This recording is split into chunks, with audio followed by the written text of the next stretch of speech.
আসসালামু আলাইকুম। আজ সোমবার 12 মে 2025। আমন্ত্রণ ফ্রেন্ডলি মোবাইল প্রবাস টাইম বুলেটিনে আপনাদের সাথে আছে আমি শরীফুল ইসলাম। শুরুতে জানাবো শিরোনাম।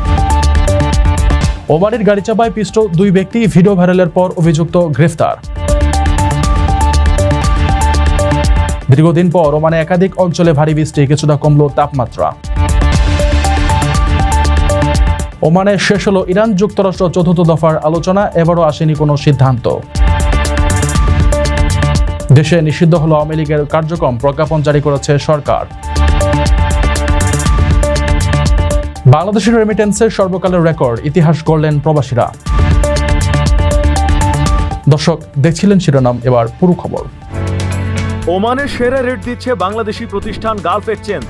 প্রিয়জনকে টাকা পাঠাতে আজই আসুন আমাদের যে কোনো ব্রাঞ্চে অথবা কল করুন স্ক্রিনে দেয়া নাম্বারে। গালফ এক্সচেঞ্জ, বাংলাদেশিদের প্রিয় এক্সচেঞ্জ।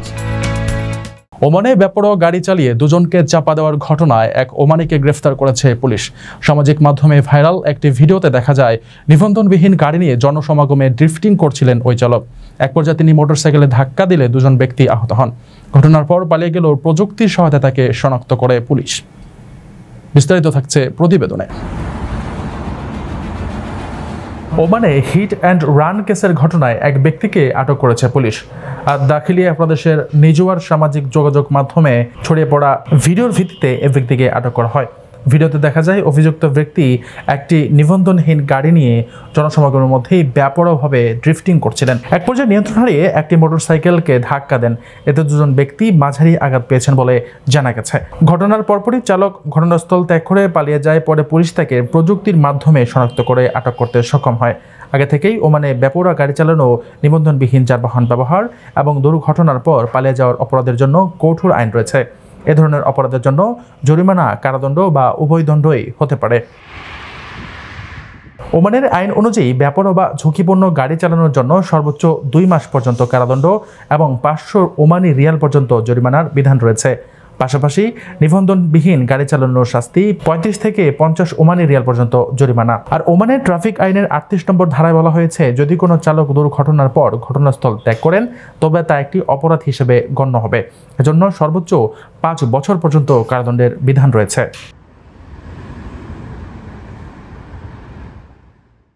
আপনার স্বপ্নগুলো আকাশ ছুবে প্রবাসীর হেলিকপ্টারের মাধ্যমে। বিয়ে, জন্মদিন অথবা যে কোনো বিশেষ প্রয়োজনে হেলিকপ্টার ভাড়া করতে যোগাযোগ করুন স্ক্রিনে দেয়া নাম্বারে। প্রবাসীর হেলিকপ্টার, নিরাপদ ও সাশ্রয়ী বাহনের বিশ্বস্ত নাম। টানা খরার অসহনীয় গরমের পর অবশেষে কিছুটা স্বস্তি ফিরেছে ওমানে। শনিবার থেকে মাহদা সহ কয়েকটি অঞ্চলে ভারী বৃষ্টি ও শিলাবৃষ্টির খবর পাওয়া গেছে। রোববার মাহদার ওয়ালি আল কাহফিতে সৃষ্টি হয়েছে বন্যা পরিস্থিতি। তবে মাসকাট ও সুরের মতো অনেক এলাকায় এখনও কাঙ্ক্ষিত বৃষ্টির দেখা মেলেনি। দীর্ঘ কয়েক মাস পর ওমানে বেশ কয়েকটি অঞ্চলে দেখা মিলল ভারী বৃষ্টির। তুলনামূলক বেশি বর্ষণ হয়েছে মাহদা অঞ্চলে। বৃষ্টিপাতের পরিমাণ এতটাই বেশি ছিল যে রোববার ওয়াদি আল কাহফিতে রীতিমতো বন্যা পরিস্থিতি তৈরি হয়েছে। যদিও টানা খরা আর অসহনীয় গরমের পর এই বর্ষণকে রহমত ও আশীর্বাদ হিসেবেই দেখছেন দেশটির নাগরিকরা। শনিবার থেকে মাহদা ছাড়াও সামাইল, রোস্তাক, ইব্রি এবং নাখালে ভারী বৃষ্টি ও শিলাবৃষ্টির খবর পাওয়া গেছে। তবে মাসকাট ও সুরের মতো বেশিরভাগ এলাকাতেই বৃষ্টির সাক্ষাৎ মেলেনি। আবহাওয়া বিভাগ জানিয়েছে, সোমবারের পর আগামী কিছুদিন আল হাজার পর্বতমালা ছাড়া অন্য কোনো অঞ্চলে বৃষ্টি তেমন সম্ভাবনাও নেই। অবশ্য গত সপ্তাহ জুড়ে তাপমাত্রা 37 ডিগ্রির উপরে থাকলেও চলতি সপ্তাহে জনজীবনে কিছুটা স্বস্তি ফিরেছে।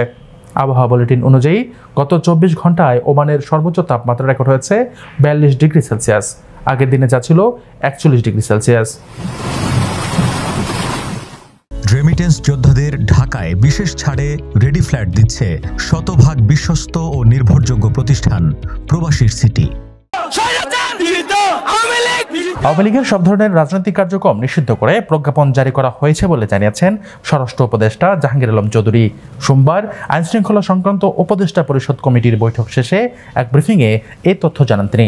স্বরাষ্ট্র উপদেষ্টা বলেন, রাজনৈতিক সংগঠন হিসেবে আওয়ামী লীগের সব ধরনের কার্যক্রম নিষিদ্ধ করে প্রজ্ঞাপন এরই মধ্যে হয়ে গেছে।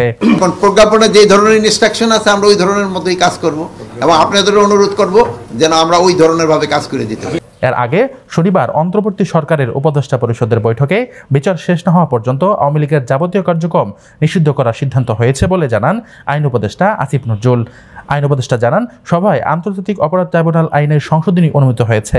সংশোধনী অনুযায়ী আন্তর্জাতিক অপরাধ ট্রাইব্যুনাল কোনো রাজনৈতিক দল, তার অঙ্গ সংগঠন বা সমর্থক গোষ্ঠীকে শাস্তি দিতে পারবে। তিনি জানান, উপদেষ্টা পরিষদের বৈঠকে আন্তর্জাতিক অপরাধ ট্রাইব্যুনাল বাংলাদেশের আওয়ামী লীগ ও তার নেতাদের বিচার কার্যক্রম না হওয়া পর্যন্ত দেশের নিরাপত্তা ও সার্বভৌমত্ব রক্ষা, জুলাই আন্দোলনের নেতাকর্মীদের নিরাপত্তা এবং আন্তর্জাতিক অপরাধ ট্রাইব্যুনালের বাদী ও সাক্ষীদের সুরক্ষার জন্য সন্ত্রাস বিরোধী আইনের অধীনে সাইবার স্পেস সহ আওয়ামী লীগের যাবতীয় কার্যক্রম নিশ্চিত করার সিদ্ধান্ত গ্রহণ করা হয়েছে। বাংলাদেশের আওয়ামী লীগ ও তার নেতাদের বিচার কার্য সম্পন্ন না হওয়া পর্যন্ত দেশের নিরাপত্তা ও সার্বভৌমত্ব রক্ষা, জুলাই আন্দোলনের নেতাকর্মীদের নিরাপত্তা এবং আন্তর্জাতিক অপরাধ ট্রাইব্যুনালের বাদী ও সাক্ষীদের সুরক্ষার জন্য সন্ত্রাস বিরোধী আইনের অধীনে সাইবার স্পেস সহ আওয়ামী লীগের যাবতীয় কার্যক্রম নিষিদ্ধ করার সিদ্ধান্ত গ্রহণ করা হয়েছে। আকর্ষণীয় রেট ও দারুণ সব ডাটা বান্ডেল পেতে আজই ব্যবহার করুন ফ্রেন্ডলি সিম।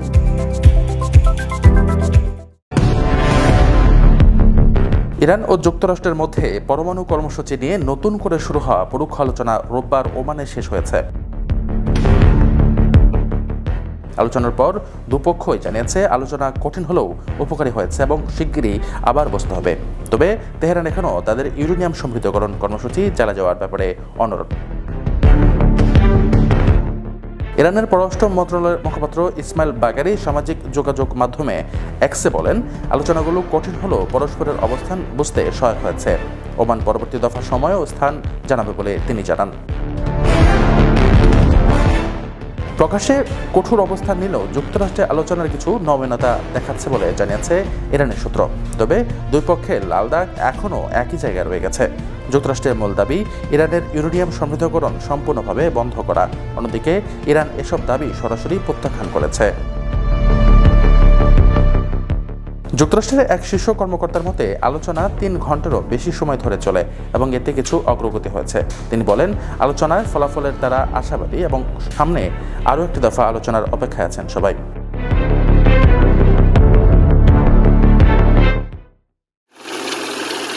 এবার রেমিটেন্সে অতীতের সব রেকর্ড ভেঙে দিয়েছেন প্রবাসীরা। চলতি অর্থবছরে 7 মে পর্যন্ত দেশে $25.27 বিলিয়ন পাঠিয়েছেন রেমিটেন্স যোদ্ধারা। এর আগে দেশে সর্বোচ্চ প্রবাসী আয় এসেছিল 2020-21 অর্থ বছরে $24.77 বিলিয়ন। সোমবার বাংলাদেশ ব্যাংক এ তথ্য জানিয়েছে। হিসাব অনুযায়ী জুলাই 2023 থেকে 7 মে 2024 পর্যন্ত দেশের রেমিটেন্স এসেছিল $19.72 বিলিয়ন। আর চলতি অর্থ বছরে 7 মে 2025 পর্যন্ত রেমিটেন্স এসেছে $25.27 বিলিয়ন। এ মাসের প্রথম 7 দিনে এসেছে $335 মিলিয়ন, যা গত বছরের একই সময়ের তুলনায় 22.3% বেশি।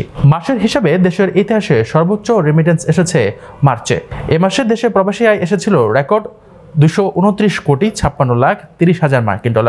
ঈদের পর এপ্রিলে দেশে প্রবাসী আয় এসেছে $275,19,40,000 মাসের হিসেবে, যা দেশের ইতিহাসে দ্বিতীয় সর্বোচ্চ রেমিটেন্সের রেকর্ড। এর মধ্যে সবচেয়ে বেশি রেমিটেন্স এসেছে সৌদি আরব থেকে।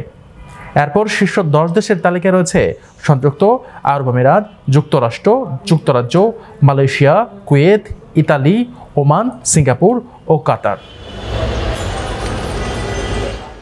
দর্শক দেখছিলেন ফ্রেন্ডলি মোবাইল প্রবাস টাইম বুলেটিন। শেষ করার আগে শিরোনামগুলো জানিয়ে দিচ্ছি আরও একবার।